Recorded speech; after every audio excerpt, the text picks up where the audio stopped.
Hello అండి, welcome to my channel.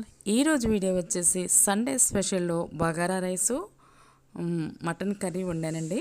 Bagara rice చిన్నపిల్లలు కూడా ఉండొచ్చు అని అంటారు, కానీ బగారా రైస్ కూడా వండే రీతిగా వండితేనే బాగుంటుందండి. ఎవరు పడితే వాళ్ళు వండినా టేస్ట్గా ఉండదు. మటన్ కర్రీ అయితే కుక్కర్లో వండితేనే చాలా టేస్ట్గా ఉంటుందండి. అది చక్కగా ఉడికి మంచిగా అది కుక్కర్లో ఉడికితే చాలా టేస్ట్గా ఉంటుంది. ఒకసారి ట్రై చేయండి. నేను ఇక్కడ ఆయిల్ వేడిన తర్వాత మసాలా దినుసులన్నీ వేసానండి. బగారాకి వేసిన తర్వాత 2 ఆకులు బిర్యానీ ఆకులు కూడా వేసి 2 నిమిషాల పాటు మాత్రం వేయించుకోవాలి. అది వేగుతుంటే భలే స్మెల్ వస్తుందండి. తర్వాత పుదీనా కొత్తిమీర కూడా వేసుకోవాలి. ఫ్రెష్ అల్లం వేసుకోండి. అది మటనే కావచ్చు, అది బగారా రైస్ కావచ్చు అండి. ఫ్రెష్ అల్లం వేసుకుంటేనే బాగుంటుంది.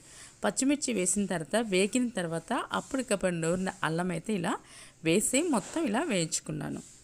అది అల్లం వేయంగానే అది అడుగంటుకుంటుందండి. అందుకనే ఇది మీడియం ఫ్లేమ్లో పెట్టేసేసి ఇలా తిప్పుతూ వేయించాలి. ఈ వేగిన తర్వాత సాజీరా వేసుకున్నానండి. నేను వేసుకొని ఇలా కలుపుకోవాలి. తర్వాతకి మన బగారా రైస్ వండితే గ్లాసుడు బియ్యానికి గ్లాసున్నర అయితే నీళ్ళు పోయాలి. నేనైతే ఇక్కడ గిన్నెతో కొలుసుకొని పోసుకుంటానండి. ఇక్కడ ఒక గిన్నె అయితే గిన్నెన్నర నీళ్ళు పోసాను. ఇలా పోసి సాల్ట్ వేసుకోవాలండి. తగినంత సాల్ట్ మాత్రం కంపల్సరీగా వేసుకోవాలి. ఒకవేళ సరిపడిపోయినా కూడా ఇప్పుడు మసిలేటప్పుడు కొద్దిగా ఎసరు చేతిలో వేసుకొని రుచి చూసిన తర్వాత చాలపోతే వేసుకోండి. ఇక్కడ నేను బాస్మతి రైస్ని అరగంట సేపు నానబెట్టానండి. నానబెడితే అన్నం చాలా మంచిగా పలుకు పలుకుగా చక్కగా ఉడికి బాగుంటుందండి. ఇలా వేసి మొత్తం కలుపుకోవాలి. ఇలా కలుపుకొని మనం ఒక 10 నిమిషాలు మాత్రమే హై ఫ్లేమ్లో పెట్టి తర్వాత తగ్గించుకోవాలి. అప్పుడే అన్నం చక్కగా ఉడుకుతుందనమాట.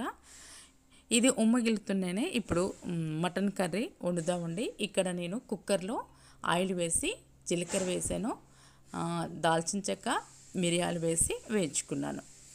ఇలా వేగిన తర్వాతకి ఉల్లిపాయలు ఒక 3 ఉల్లిపాయలు ఇలా సన్నగా తరిగి వేసాను. పచ్చిమిర్చి కూడా వేసాను. ఇక్కడ మటన్ అయితే నేను చక్కగా ఉప్పు వేసి నిమ్మకాయ వేసి శుభ్రంగా నేను 3-4 సార్లు శుభ్రంగా కడిగి ఇలా పక్కన పెట్టుకున్నానండి. ఇలా పక్కన పెట్టుకున్న తర్వాతకి చూడండి, ఇక్కడ ముందుగా మనం ఉల్లిపాయలు అవన్నీ వేసాక చక్కగా మగ్గిపోయిందండి.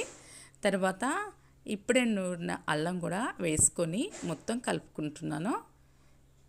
ఇలా వేయించుకోవాలండి. ఇలా కలర్ చేంజ్ అయిన తర్వాతకి ఇప్పుడు మనం ముందుగా మటన్ని శుభ్రం కడిగి పెట్టుకున్నాం కదండి, ఆ మటన్ వేసేసుకోవాలి.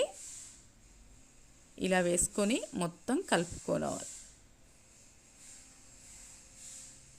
ఈ తాలింపు అంతా మొత్తం మటన్కి బాగా కలుపుకోవాలి.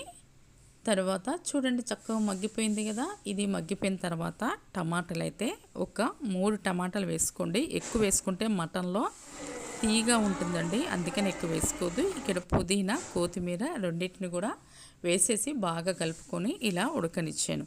ఉడికిన తర్వాతకి ఒక కారం 4 స్పూన్లు అయితే వేసానండి.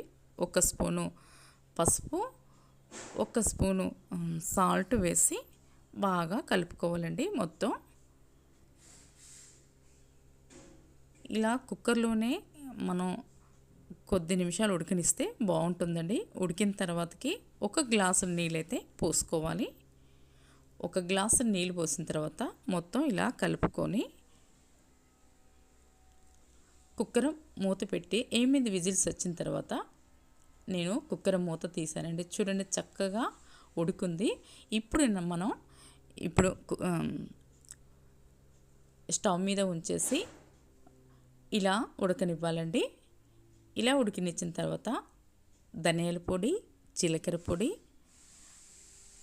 గరం మసాలా పొడి అయితే నేను కూడా వేసుకున్నానండి. ఇవన్నీ వేసి బాగా కలుపుకోవాలి. చూడండి ముక్క అయితే చక్కగా మెత్తగా ఉడికింది. ఈ ఎసరైతే ఒక 5 నిమిషాలు ఉడకనివ్వాలి. అప్పుడు దగ్గర పడుతుందండి. చూడండి చక్కగా దగ్గర పడుతుంది.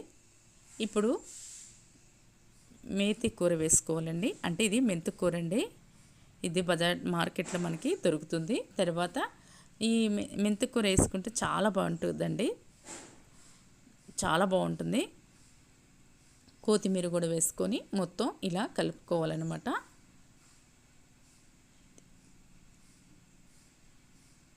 ఈ మేతి కూర వేసుకుంటే చాలా బాగుంటుందండి, కూర టేస్టీగా ఉంటుంది. స్టవ్ ఆఫ్ చేసేసి ఇప్పుడు బగారా రైస్ ఒక ప్లేట్లో తీసుకొని ఇప్పుడు మటన్ కూడా ఇలా వేసుకొని తింటే చూడండి, చక్కగా పులుసు బాగా లేదు, చక్కగా దగ్గరగా ఉంది, చాలా టేస్టీగా ఉందండి. ముక్క కూడా చాలా మెత్తగా ఉంది.